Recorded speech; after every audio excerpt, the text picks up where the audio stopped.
Assalamualaikum warahmatullahi wabarakatuh. Saya Arif Abdullah Nur Hakim dari kelas 10 Keagamaan. Saya akan menjelaskan tentang Kesultanan Banten atau Kerajaan Banten. Berawal sekitar tahun 1526, ketika Kerajaan Demak memperluas pengaruhnya ke kawasan pesisir barat Pulau Jawa dengan menaklukkan beberapa kawasan pelabuhan, kemudian menjadikannya sebagai pangkalan militer serta kawasan perdagangan. Maulana Hasanuddin, putra Sunan Gunung Jati, berperan dalam penaklukan tersebut. Setelah penaklukan tersebut, Maulana Hasanuddin atau lebih sohor dengan sebutan Fatahillah mendirikan benteng pertahanan yang dinamakan Surasawan, yang kemudian hari menjadi pemerintahan yakni Kesultanan Banten. Pada awalnya, kawasan Banten dikenal dengan nama Banten Girang, yang merupakan bagian dari Kerajaan Sunda. Kedatangan pasukan kerajaan di bawah pimpinan Maulana Hasanuddin ke kawasan tersebut selain untuk perluasan wilayah juga sekaligus penyebaran dakwah Islam.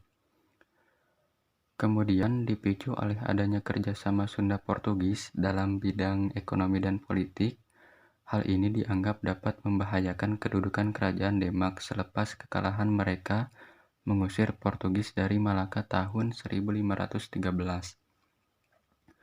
Atas perintah Sultan Trenggono, Fatahillah melakukan penyerangan dan menaklukkan pelabuhan Sunda Kelapa sekitar tahun 1527, yang waktu itu masih merupakan pelabuhan utama dari Kerajaan Sunda. Selain mulai membangun benteng pertahanan di Banten, Fatahillah juga melanjutkan perluasan kekuasaan ke daerah penghasil lada di Lampung. Ia berperan dalam penyebaran Islam di kawasan tersebut. Selain itu, ia juga telah melakukan kontak dagang dengan Raja Malangkabu atau Minangkabau, Kerajaan Indrapura, Sultan Munawarsyah, dan dianugerahi keris oleh raja tersebut. Seiring dengan kemunduran Demak, terutama setelah meninggalnya Sultan Trenggono, maka Banten melepaskan diri dan menjadi kerajaan yang mandiri. Pada 1570, Fatahillah wafat. Ia meninggalkan dua orang putra laki-laki yakni Pangeran Yusuf dan Pangeran Arya atau Pangeran Jepara. Dinamakan Pangeran Jepara karena sejak kecil ia sudah diikutkan kepada bibinya yaitu Ratu Kalimanyat di Jepara. Ia kemudian berkuasa di Jepara menggantikan Ratu Kalimanyat, sedangkan Pangeran Yusuf menggantikan Fatahillah di Banten. Pangeran Yusuf melanjutkan usaha-usaha perluasan daerah yang sudah dilakukan ayahandanya. Tahun 1579, daerah-daerah yang masih setia pada pajajaran ditaklukkan. Untuk kepentingan ini, Pangeran Yusuf memerintahkan membangun kubu-kubu pertahanan. Tahun 1580, Pangeran Yusuf meninggal dan digantikan oleh putranya yang bernama Maulana Muhammad. Pada 1596, Maulana Muhammad melancarkan serangan ke Palembang. Pada waktu itu, Palembang diperintah oleh Ki Gedeing Suro pada tahun 1572 sampai 1627. Ki Gedeing Suro adalah seorang penyiar agama Islam dari Surabaya dan perintis perkembangan pemerintahan kerajaan Islam di Palembang. Kala itu, Kerajaan Palembang lebih setia kepada Mataram dan sekaligus merupakan saingan Kerajaan Banten. Itulah sebabnya Maulana Muhammad melancarkan serangan ke Palembang. Kerajaan Palembang dapat dikepung dan hampir saja ditaklukkan. Akan tetapi, Sultan Maulana Muhammad tiba-tiba terkena tembakan musuh dan meninggal. Oleh karena itu, ia dikenal dengan sebutan Prabu Seda ing Palembang. Serangan tentara Banten terpaksa dihentikan, bahkan akhirnya ditarik mundur kembali ke Banten. Pada tahun 1596,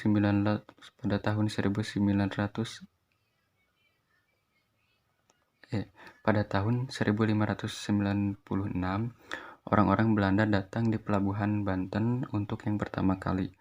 Terjadilah perkenalan dan pembicaraan dagang yang pertama antara orang-orang Belanda dengan para pedagang Banten. Tetapi dalam perkembangannya, orang-orang Belanda bersikap angkuh dan sombong, bahkan mulai menimbulkan kekacauan di Banten. Oleh karena itu, orang-orang Belanda menolak dan mengusir orang-orang Belanda. Akhirnya, orang-orang Belanda kembali ke negerinya. 2 tahun kemudian, orang-orang Belanda datang lagi. Mereka menunjukkan sikap yang baik sehingga dapat berdagang di Banten dan di Jayakarta. Menginjak abad ke-17, Banten mencapai zaman keemasan. Daerahnya cukup luas, setelah Sultan Abu Mufakir meninggal, ia digantikan oleh putranya bernama Abu Mali Ahmad. Setelah Abu Mali Ahmad, tampillah sultan yang terkenal, yakni Sultan Abdul Fattah atau yang lebih dikenal dengan nama Sultan Ageng Tirtayasa. Ia memerintah pada tahun 1651 sampai 1682.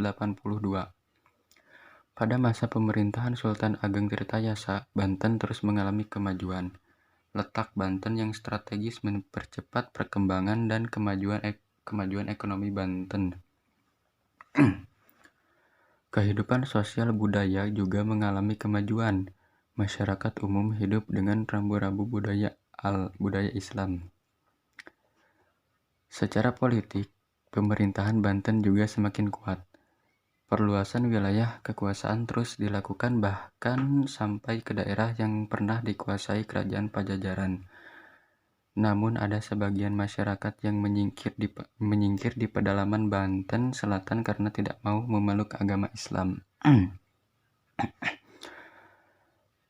Mereka tetap mempertahankan agama dan adat istiadat nenek moyang. Mereka dikenal dengan masyarakat Badui. Mereka hidup mengisolir diri di tanah yang disebut tanah Kenekes. Mereka menyebut dirinya orang-orang Kejeroan. Dalam bidang kebudayaan, seni bangunan mengalami perkembangan. Beberapa jenis bangunan yang masih tersisa antara lain Masjid Agung Banten, bangunan keraton, dan gapura-gapura. Pada masa akhir pemerintahan Sultan Ageng Tirtayasa, timbul konflik di dalam istana. Sultan Ageng Tirtayasa yang berusaha menentang VOC kurang disetujui oleh Sultan Haji sebagai raja muda. Keretakan di dalam istana dimanfaatkan VOC dengan politik divide et impera. VOC membantu Sultan Haji untuk mengakhiri kekuasaan Sultan Ageng Tirtayasa. Berakhirnya kekuasaan Sultan Ageng Tirtayasa membuat semakin kuatnya kekuasaan VOC di Banten. Raja-raja yang berkuasa berikutnya bukanlah raja yang kuat. Hal ini membawa kemunduran kerajaan Banten. Sekian dari saya. Mohon maaf bila ada kesalahan kata atau kalimat. Assalamualaikum warahmatullahi wabarakatuh.